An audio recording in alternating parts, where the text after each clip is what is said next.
At 4:37 a.m., roughly 120 miles off the Venezuelan coast, a U.S. Navy E-2D Hawkeye, callsign Vulture 04, was carrying out a high-stakes surveillance mission when everything changed in an instant. Inside the dim cabin, the electronic surveillance console suddenly sounded a sharp warning tone, a signature the crew immediately recognized. A Russian-made, ground-based fire control radar, concealed along the coastline near the Gulf of Coro, had locked directly onto the aircraft. The radar system, identified as a modernized Pechora 2M, had remained completely silent for 72 hours, drawing the American patrol aircraft deeper into a dangerously narrow engagement zone. Now, the crew of Vulture 04 had less than 90 seconds before a pair of 9 M334 surface-to-air missiles, traveling at nearly Mach 3.5, could turn their $230 million surveillance platform into wreckage over the Caribbean. But this was about far more than one reconnaissance aircraft. It was a direct challenge to the USS Gerald R. Ford, the $13 billion nuclear-powered centerpiece of the U.S. Carrier Strike Group, waiting just beyond the horizon. Its presence was meant to project unquestioned American strength. And in that moment, the confrontation that Beijing and Moscow had hoped to delay had officially begun. The air over the Caribbean had grown heavier, not just from tropical humidity, but from rising geopolitical tension. It had become a pressure cooker of superpower rivalry, illicit trafficking, and strategic posturing. Officially, the American deployment was part of Operation Watchtower, a large-scale counter-narcotics campaign targeting Latin American cartels. On paper, it was about stopping illegal trafficking. But the sheer scale of the forces involved suggested something much larger. The United States had shifted nearly 1/7 of its naval strength into the region. That included the 100,000-ton USS Gerald R.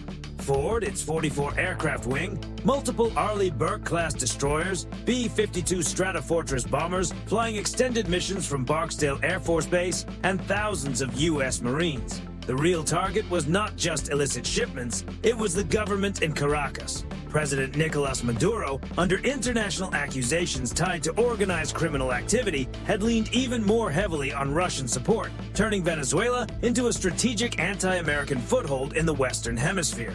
The stakes were enormous: influence over a multi-billion-dollar black market economy, the survival of an authoritarian regime, and a direct challenge to long-standing U.S. regional doctrine.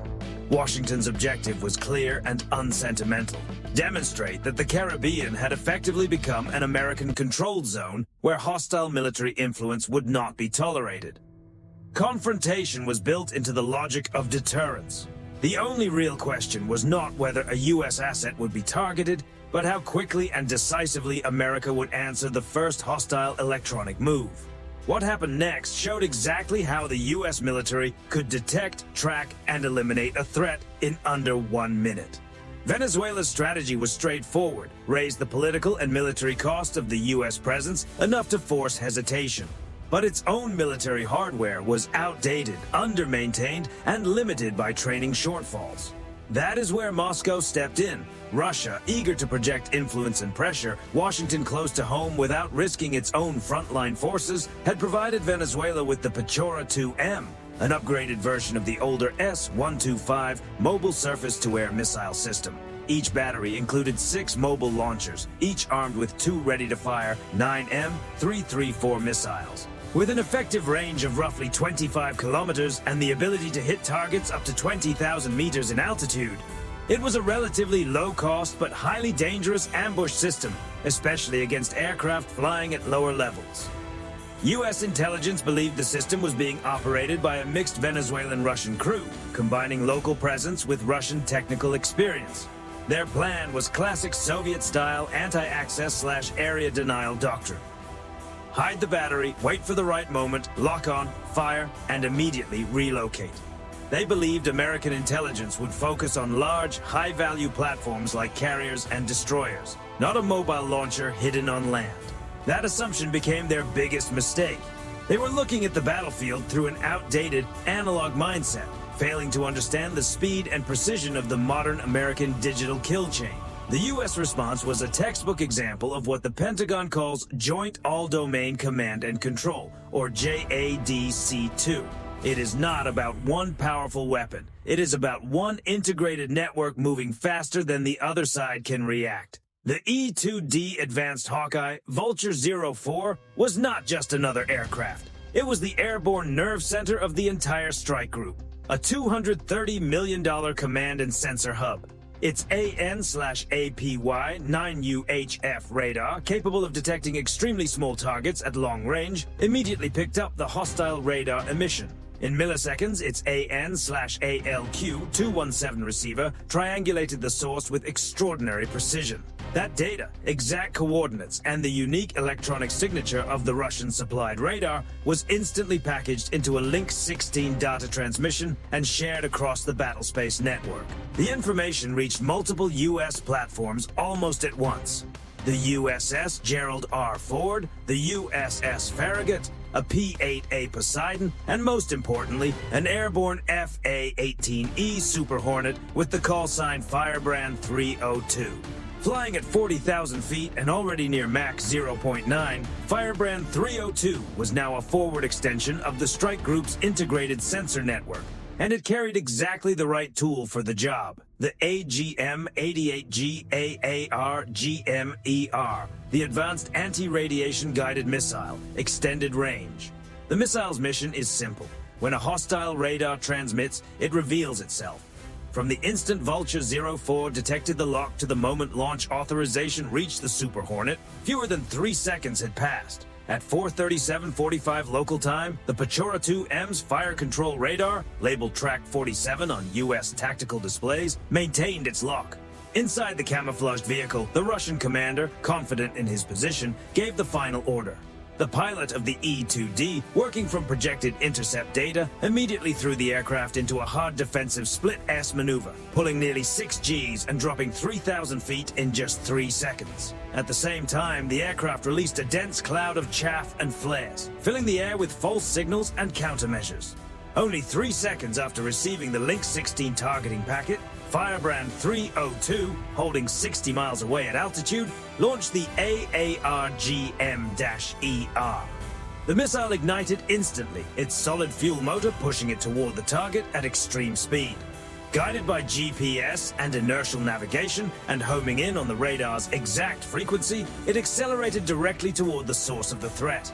By 4:38:30, the radar crew that moments earlier believed they had the advantage suddenly saw a new contact on their scope, one closing at around Mach 4. The Pechora 2M had been designed to engage aircraft. Now it was facing a weapon built specifically to take air defense systems offline. The radar operator shouted to cut power and break the missile's lock, but the move came too late. The AAR-GMER's terminal guidance included a millimeter wave radar seeker, meaning that even if the radar shut down, the missile already had everything it needed to complete the strike. 10 seconds later, its blast fragmentation warhead detonated directly on the radar array of the Pechora 2M guidance vehicle. The impact was concentrated but overwhelming, wiping out the system's most critical components and ending Track 47 for good. From the first hostile lock to complete neutralization, the entire sequence took 56 seconds. What followed was silence. Inside the E-2D cockpit, the warning tone stopped as suddenly as it had begun. Then came a calm voice across the tactical net from the Combat Information Center. Track 47 neutralized. Proceed with mission. A threat that had taken weeks to position and only minutes to activate had been erased in less than 1 minute by a fully integrated American response network. That is what modern network warfare looks like. The consequences were severe, reaching far beyond the wreckage of a single destroyed vehicle. The loss of the Pechora 2M system, estimated at around $30 million, dealt a serious blow to Venezuela's already limited and aging air defense network. An expensive setback for Caracas. More importantly, the United States had exposed a critical weakness in the Russian-style A2/AD doctrine. The moment a radar begins transmitting, it can also reveal its own position. For Venezuelan and Russian observers, the lesson was impossible to ignore. U.S. forces had shown they could locate and disable mobile air defense assets faster than those systems could effectively respond.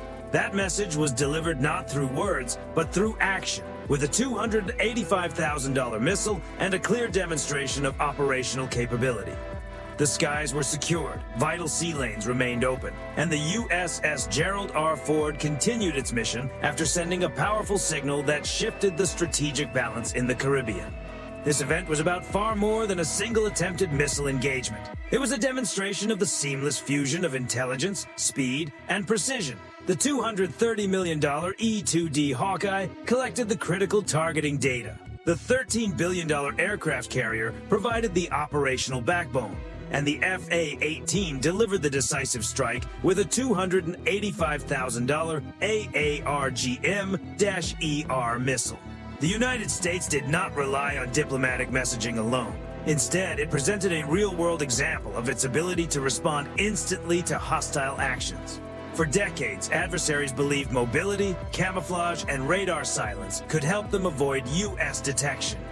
This encounter suggested that the American kill chain has reached a level of integration where air, sea, and electronic warfare function together as a single, highly coordinated system, identifying and neutralizing threats before operators fully understand what is happening. For Russia and its partners, the takeaway was clear. Deploying older, more detectable radar systems against one of the most advanced military networks in the world is no longer an effective challenge. It only increases vulnerability. The cost of testing American resolve in its strategic backyard has now risen dramatically. The Caribbean and other vital international waterways will remain open and secure. In this environment, deterrence depends on demonstrating such overwhelming capability that escalation becomes an unattractive option from the very beginning. So what comes next? What major strategic steps should the United States take to strengthen security in the Caribbean and limit future Russian influence in the region? Share your thoughts in the comments below.